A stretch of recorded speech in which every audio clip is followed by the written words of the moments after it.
Chapter 3. James found himself wrestling with disbelief as he tried to wrap his mind around what Sirius had just revealed. "No way," he whispered. "You're telling me that's really my child? And Narcissus? From a different time? Can't be true." Sirius nudged him gently toward Dumbledore. "What do you think, sir?" "Though it's hard to believe, I've always avoided labeling anything as truly impossible," Dumbledore mused. "A lot of what they told us lines up with that scenario."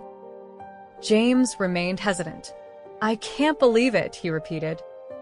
"Perhaps I should speak to them," Sirius volunteered, directing his suggestion toward the headmaster. "I know the ins and outs of their families, and I'm decent at improvising. Maybe they'll be more forthcoming with me." "I'm not sure," James responded. "We don't have much else to go on about them, other than that they seem convinced of Dumbledore's demise.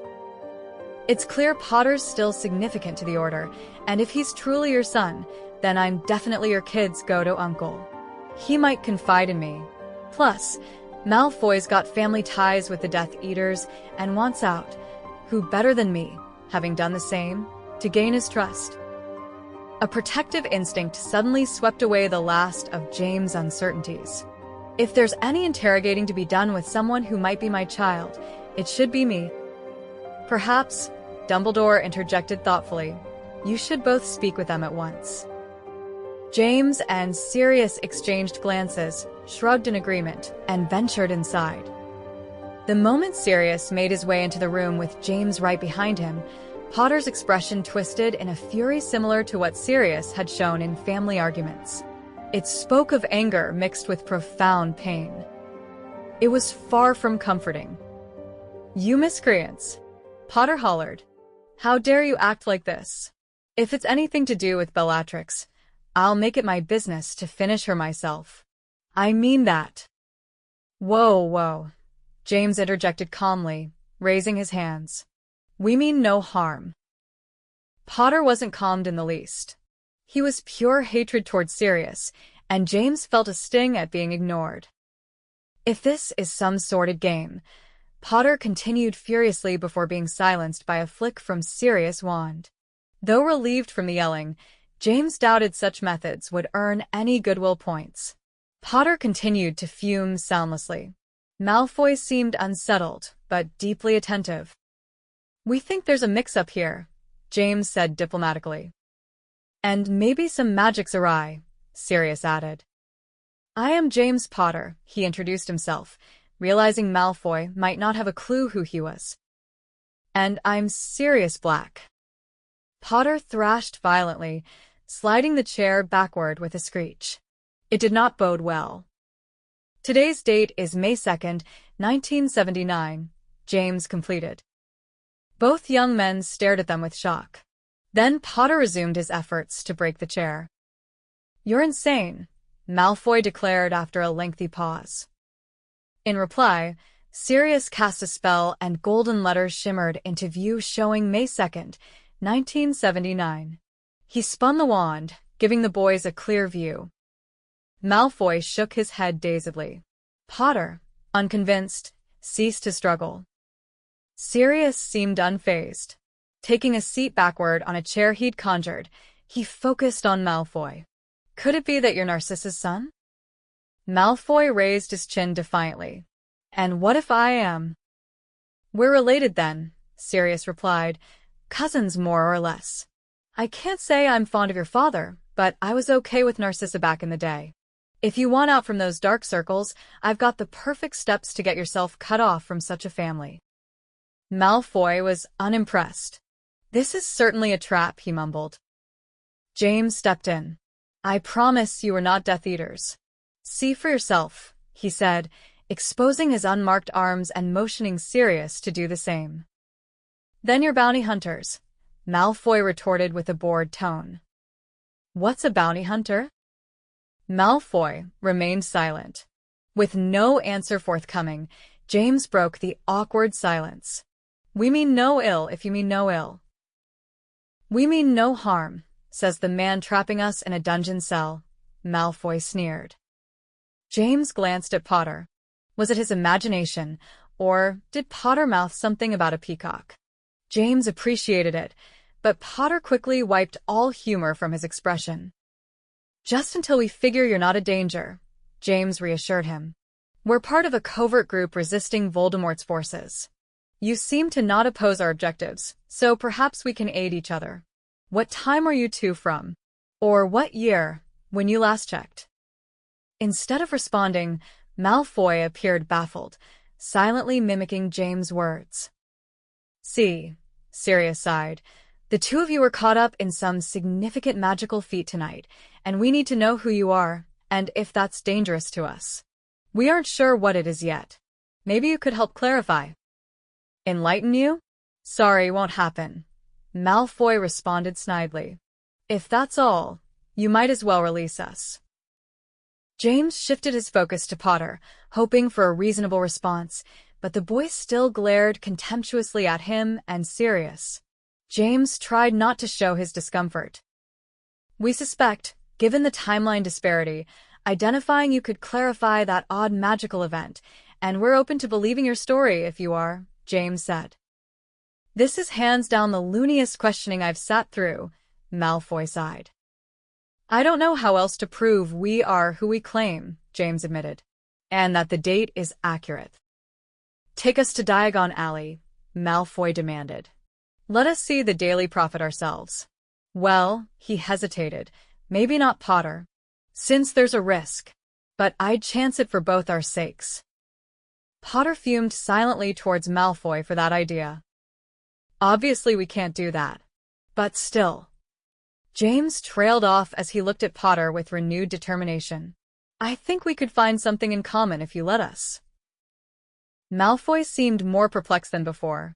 He turned to Potter, who shook his head decisively, begrudgingly maintaining his glare. Sirius exhaled. This conversation was not advancing them. Think it over, he advised. Discuss it even, he gestured, undoing the spell on Potter. Tell us if there's potential for a collaboration. With a final dramatic motion, Sirius exited. James followed, casting a forlorn glance at the one who might be his offspring. Upon closing the door, they found Dumbledore had magically conjured a sofa for them. It was plushy and bright purple, but James' weariness wasn't from that. It felt like it broadcasted a long night ahead. Reluctantly, he sat beside Sirius. Before long, Potter spoke again. Stay tight-lipped. Not even the year. Malfoy showed disdain. What in Merlin's beard could they be planning that requires the bloody year from you, Potter? I don't know. Maybe some kind of ransom ploy? What now? Oh, for crying out loud, Potter groaned. You can be such a pure-blood idiot sometimes. Malfoy grinned slyly. Only occasionally? You're a complete git the remainder of the time. Well, I was almost inclined to offer you some helpful advice, but since I'm such a git, perhaps I'll just keep it to myself. Advice, you say? Unless it involves getting us out of this place, which you should care about too, I couldn't care less. Actually, it pertains to surviving an interrogation, but suit yourself. Potter stared daggers at Malfoy, who remained fixated on the wall ahead, nose in the air, a posture that seemed to irritate Potter thoroughly, even if it wasn't the most flattering angle for Malfoy from James' perspective. There's no advice you can offer that'll magically teach me a clemency, so it's not relevant, Potter finally reasoned. He then resumed yanking at his bindings. Our choices boil down to escaping from here, or holding on until Ron and Hermione come to save me. And how do you reckon they'll locate you in some derelict dungeon run by folks pretending ignorance of your identity? They'll find me, Potter stated with unyielding belief. They'll come. For several minutes, silence reigned, punctuated only by Potter's persistent tugging at his bonds and Malfoy's occasional feeble attempts before he decided to give up. Potter, he ventured. Have you stopped to think they might be telling the truth? Who might be telling the truth? Potter queried, frowning as he glared headlong at his feet. The people. Dumbledore, James Potter, Sirius Black. Potter froze and stared at Malfoy. Have you lost your mind? I can't think of any explanation that fits better. Except, perhaps the fact that somehow we've jumped 2 decades into the past. Considering the number of impossibilities you're embroiled in annually, Potter, I'd say yes, actually. You are due for a time travel mishap. Silence stretched again, Potter glancing curiously around the monotonous dungeon. An inspection. Bare stone, some traces of moss, webs threading through, the odd insect husk in corners. Riveting. Malfoy's jaw dropped. Have you actually experienced a time travel? I'm definitely not confirming that. A pause. And the trip was only about 3 hours, so it hardly counts as history. How? When? Why? Who was with you? Malfoy demanded. Said Potter. 3rd year? With Hermione? She had a time turner. But they only work for a few hours.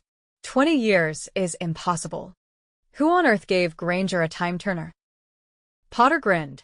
The Ministry and Hogwarts, so she could attend more classes because she's brilliant. We saved Sirius, by the way, turning with a sharp smile, and we swiped a hippogriff. It took Malfoy a brief moment to register the hippogriff comment. Despite the context going over James's head, he, however, was more intrigued by why Sirius warranted saving. This, however, did not cross Malfoy's immediate concerns, as he flushed an unsightly red. You let that beast walk free? He spluttered. Potter chuckled. You. Snape was spot on about you. Breaking rules, nabbing dangerous creatures under Ministry pursuit, and somehow getting away with it just because you're Potter. Aren't you one to talk about escaping repercussions, considering how your father persecuted Hagrid for your own twisted joy? For my own joy, Malfoy echoed, his voice sharp and defensive. He introduced a murderous beast to a lesson for us children. He deserved removal. Buckbeak wasn't murderous. Potter snapped. You insulted him when Hagrid advised not to, and the cut was minimal. It practically ripped my arm off. It was slated for execution. You were healed in minutes, Potter waved off. Lockhart's done worse to me, and you know it. Just because not everyone gets unlucky enough to lose bones in their arms. It wasn't even your hurt dignity, anyway, he spoke over him. You just couldn't stomach the embarrassment of shrieking like a squib when it chipped away at your ego. I swear, Potter, once I'm out these ropes, I'll gouge your eyes out with my nails, Malfoy snarled. Potter only laughed again. Touched a nerve, did I? For the love of Merlin, get back to speaking about Sirius, grumbled James under his breath. They didn't, instead engaging in yet another silent glare down, holding for an impressive spell until Potter gave in and examined his restraints again. He appeared not to struggle but concentrated intently on his chest with a peculiar expression. Is he attempting wandless magic? Sirius speculated. Just appears more like he's in dire need of a loo, James commented. Sirius chuckled. Much like you concentrating prongs. Isn't. Is too. The very same. Eerie really? James playfully cuffed him. Sirius merely laughed. New strategy, Potter declared. Shift your chair closer and set me free. You come here and untie me. Potter rolled his eyes. You just swore to attack me once you're free, proving you're too cowardly to carry through. If I won't do it, then logically, I should be untied first, right? Malfoy countered. Merlin's beard, fine. Potter snorted. I'll untie you, seeing as you're likely useless at it. Then you untie me, given you know you won't escape alone even if you're too proud to say so, and then once we're out, I'll let you have a go at me about Buckbeak, which I feel no qualms about as neither of us is armed. Pure blood's like you can't punch for toffee, and I'm quite adept at dodging blows. By Merlin's hat, Potter. That's how you barter? You'd last a day tops in Slytherin, Malfoy drawled, but he didn't seem against the plan. Potter chuckled, already maneuvering awkwardly. The chair inched sidewards. Tell that to the Sorting Hat. Malfoy's expression clouded, then cleared in mock horror. You in Slytherin? Potter chuckled louder. The chair screeched again. I requested Gryffindor, though, thus ended up there. What on Godric's earth would make you opt for Gryffindor over Slytherin? Well, a certain blonde prat went there, Potter agreed. Couldn't endure the notion of constant exposure to your presence. After being so rude to Ron. Malfoy flushed harder than earlier over the hippogriff debacle. You snubbed Slytherin House because of one spat with a Weasley? Potter managed another shift. Bullying's never sat right with me, he replied softly. Bugger, Malfoy lamented. Should it circulate that I personally drove the era's most renowned wizard from Slytherin, my reputation will be in tatters. Potter chuckled. Well, Voldemort didn't sweeten the pot. But yes. Eventually, he bridged the gap between them, twisting uncomfortably to reach Malfoy's ropes.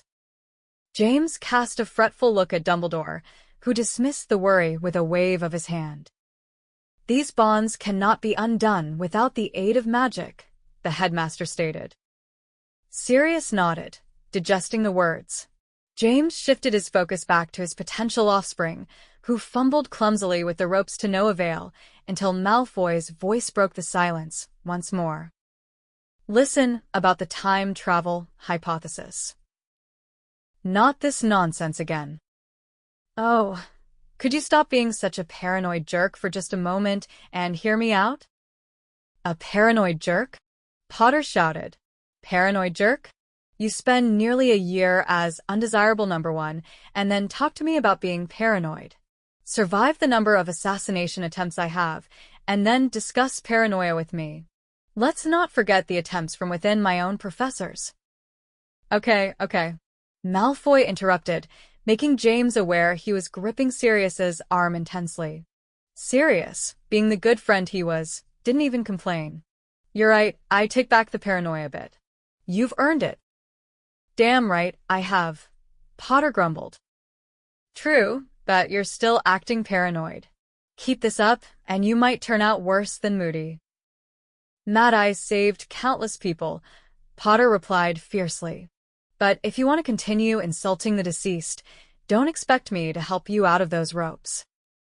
Bloody hell, James muttered. Is there anyone left alive? Malfoy scoffed indignantly. Admit it, he was crazy. He transformed a student into a... James was puzzled as to why Malfoy had abruptly stopped talking until he noticed Potter's face light up with a mischievous grin. Say it, Malfoy, he urged. You know what he did, Malfoy mumbled. Say it. Get lost. Ferret. Potter shot back gleefully, bursting into uncontrollable laughter. Damn you, Potter, I'll make you one myself. Malfoy barked, blushing with rage. Oh, boy, I can't believe you brought that up, Potter crowed. Malfoy erupted into a fury of curses and threats. The highlight of my life. I'd be wiping tears if I weren't tied up. I'll wipe the smile off your face if you don't shut up. Potter chuckled one last time.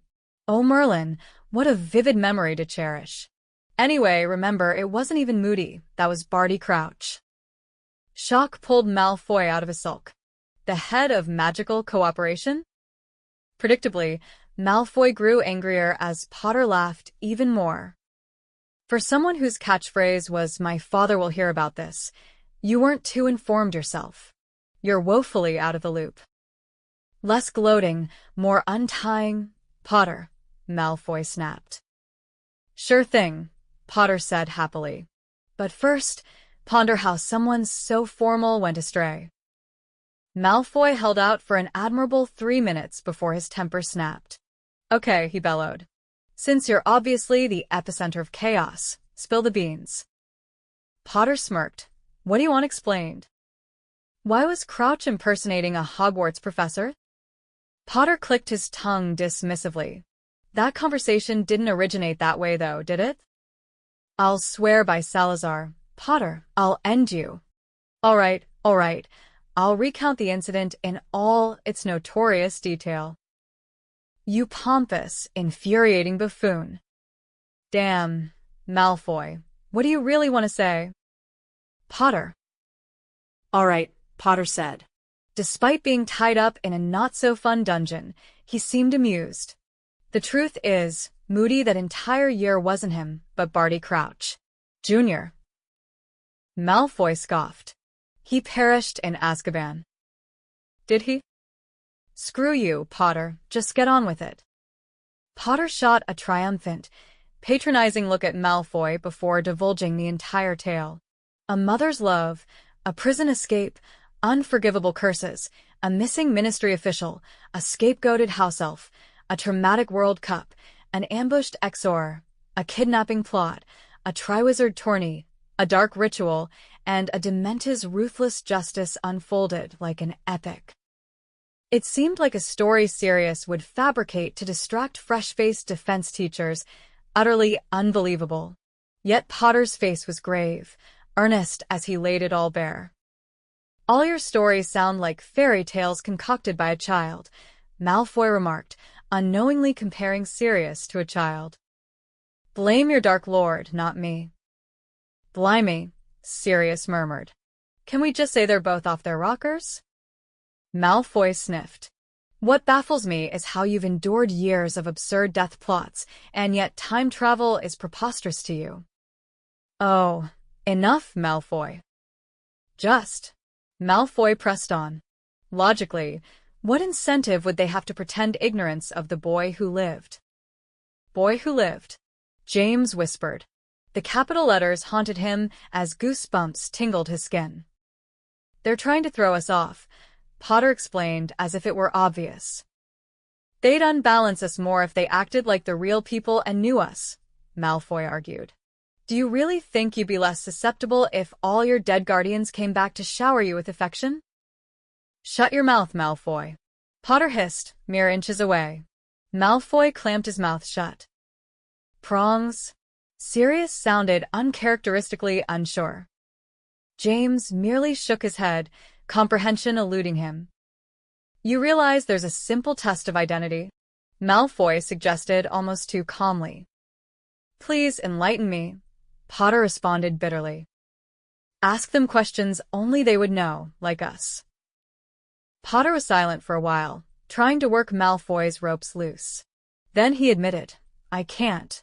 His tone was small and defenseless, setting off an involuntary stir of panic in James.